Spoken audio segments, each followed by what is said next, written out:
My boyfriend works at a small factory in town. His name is Kevin, and he's 2 years younger than me. It was he who helped me up when my bike got knocked over on a strong, windy day. My father is the CEO, and he introduced me as his precious daughter to many men over dinner at that time. None of them even slightly touched my heart. Dad has no sense in choosing men. I complained to my mom. I hope your Prince Charming will appear soon. She encouraged me so. It was very much obvious that people were nice to me just because of my status, the daughter of a CEO. Therefore, when my father introduced men to me, I felt that their attentions were mostly upon my father rather than me, and I couldn't trust any of them. I understand. I'm a CEO's son too. It's a tough life, isn't it? Said the young heir with a knowing smirk. Really, I've never felt hardship. I got everything I wanted and was taken everywhere. If there's one hardship, it's this matchmaking. I responded. When I said that, they always turned into a pissed-off mode, probably thinking they couldn't handle such an arrogant, condescending daughter. But some were desperate to gain power by acquiring me. Those guys were quite tough. They wouldn't back down even after my polite refusal. If only they put that effort and passion into their work. When I hear about their reputation in their company, it's never good.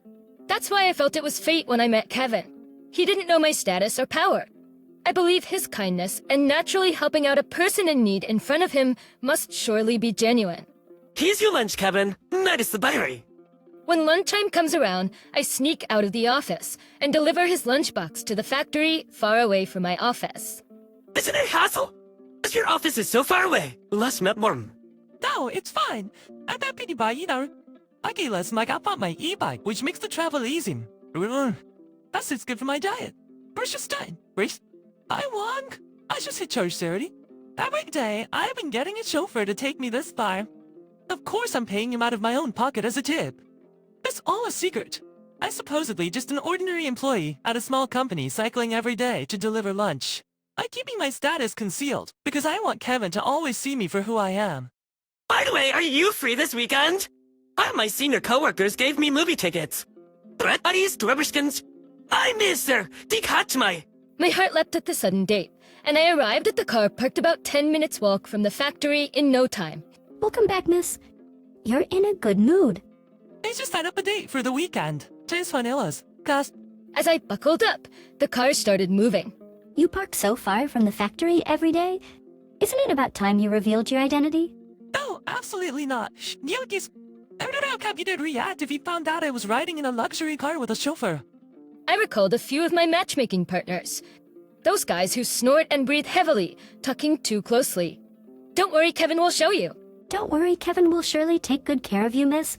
If he ever finds me annoying, and the reason he bears with me has anything to do with my status, I don't want that. If you think that way, you can't truly connect with anyone. Through the rearview mirror, I could see the chauffeur, furrowing his brows.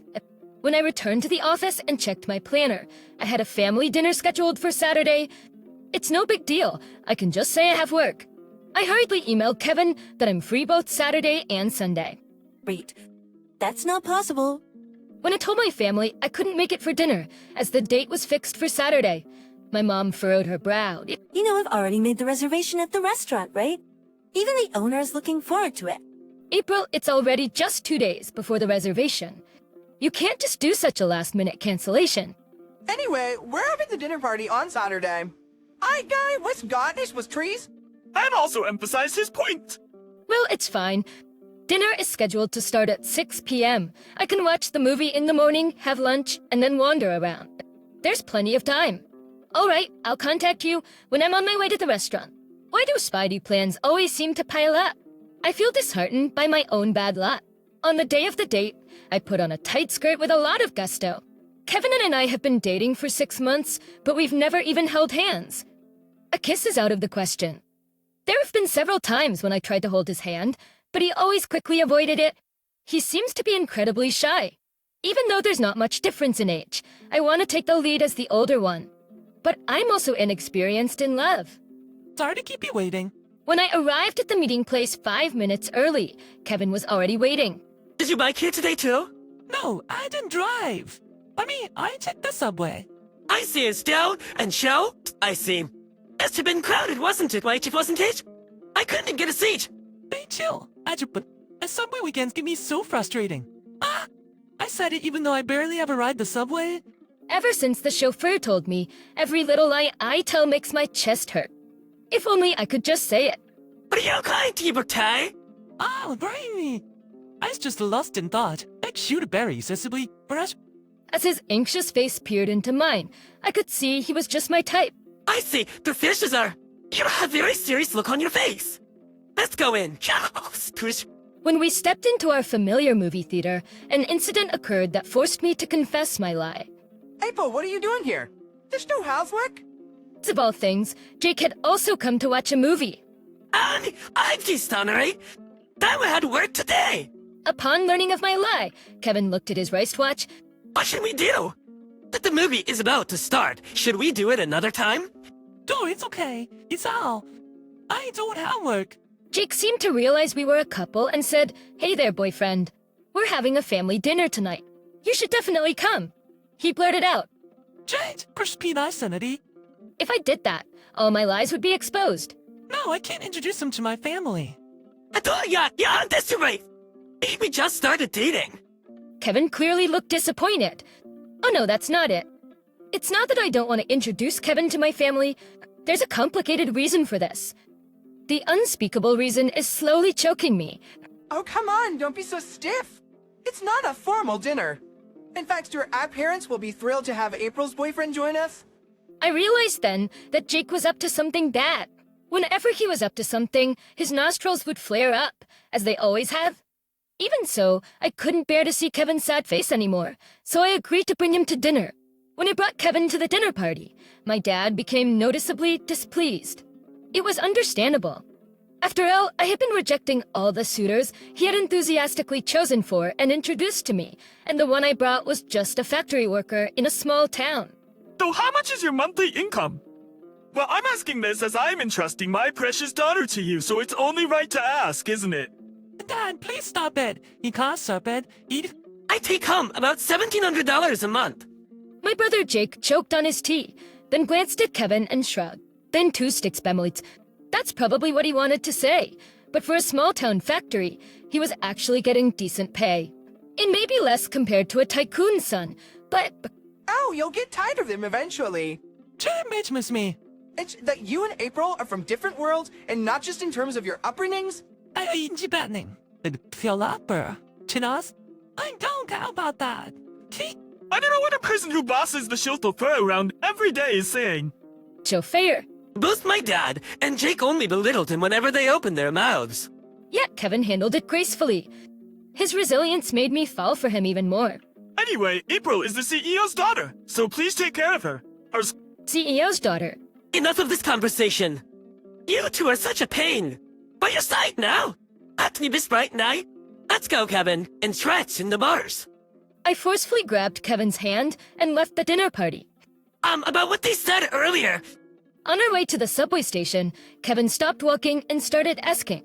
Oh, about the CEO's daughter thing. But don't worry about it. As he was about to say something, I cut him off. I had to lie about my identity. I just wanted you to see only me. I'm sorry I deceived you. I wonder why. Tears started streaming down my face. It was probably because I confessed that I had been deceiving the person I love. He must be disappointed. I see us, we're wedged. Racist. We all have things we don't want to talk about.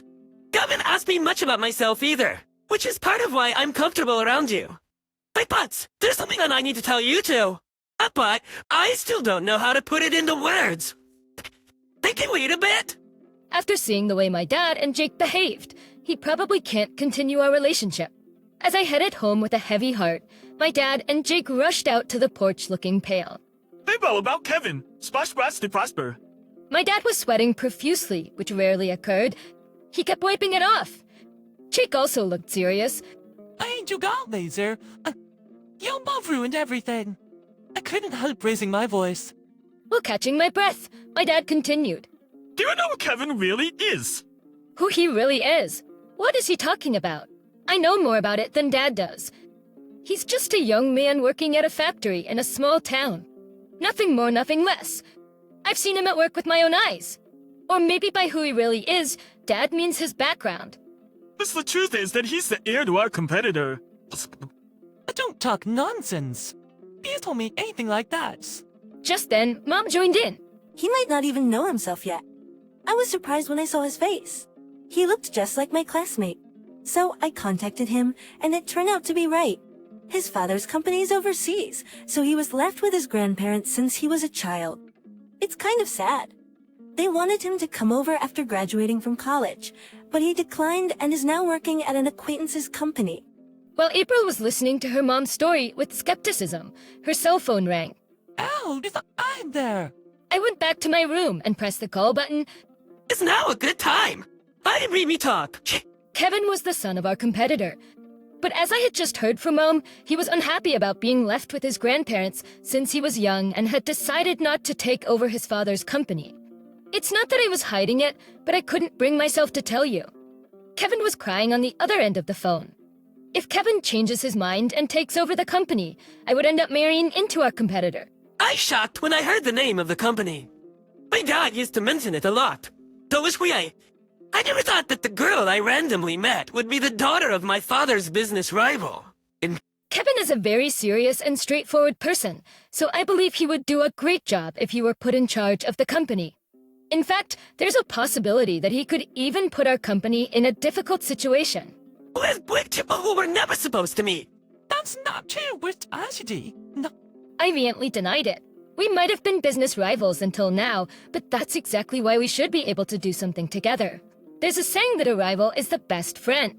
My grandpa has been telling me to help out with my dad's company.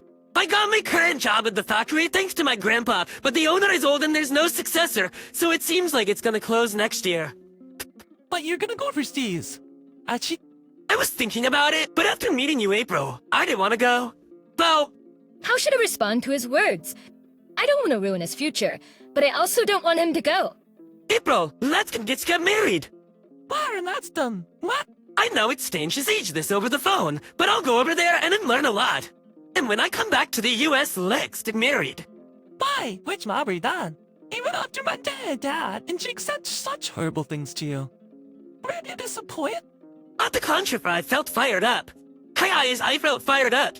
I thought they even thought maybe this was God's way of pushing me forward. I'll become a man worthy of you and come back. I nodded over and over again, telling Kevin, let's definitely be happy together. Kevin, let's definitely be happy together.